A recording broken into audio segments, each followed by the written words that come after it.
New pension scheme.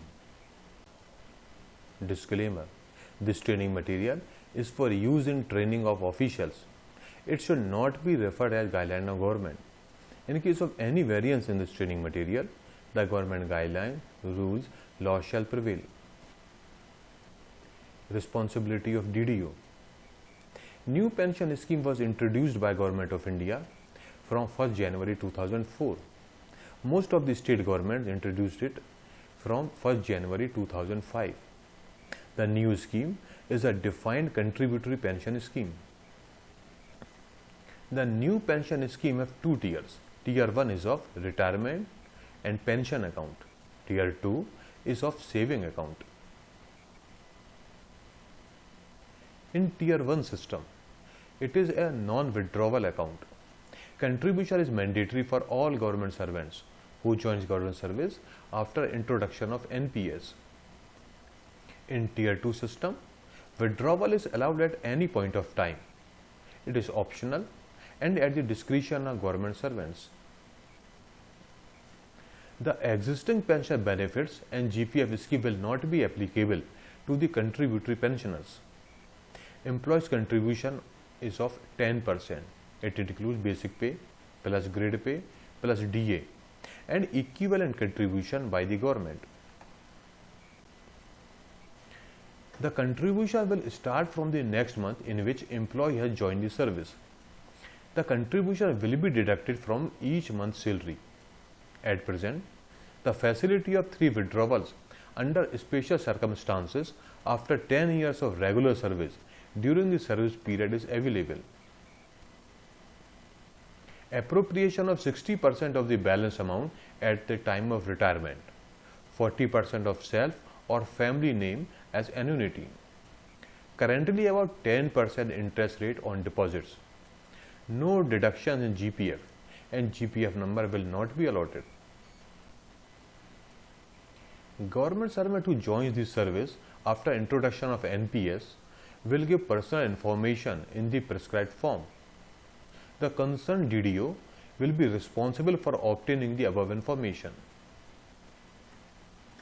DDO will submit the information of government servants in the treasuries and the TO will take action to allot the unique employee code and permanent account number, that is PAN number, to the concerned government servant. DDO will draw the salary of newly appointed government servants from the salary bill separately from the GPF servants.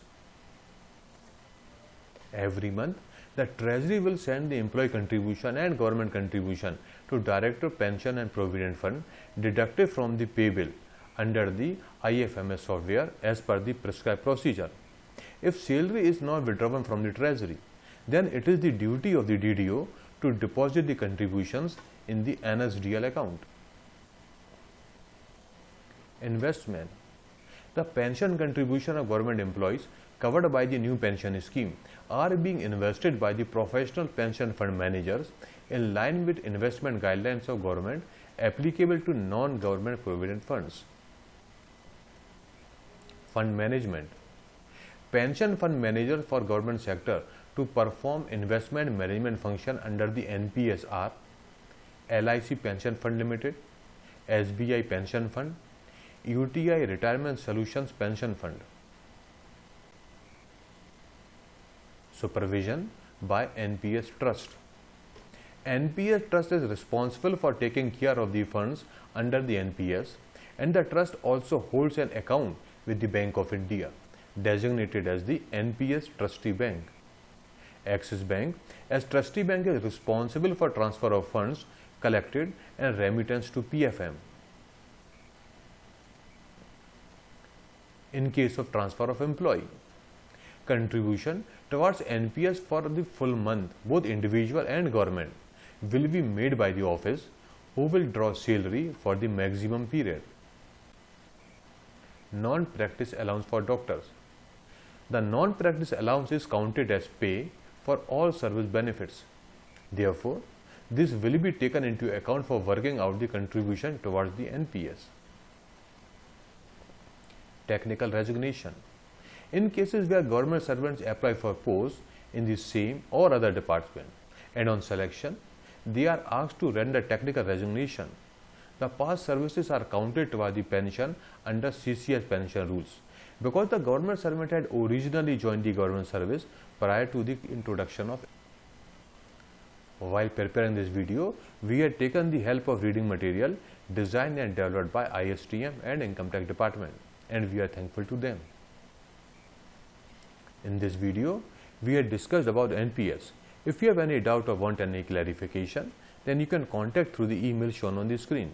For other videos on rules and regulations, you can visit the web address as shown on the screen. Thank you.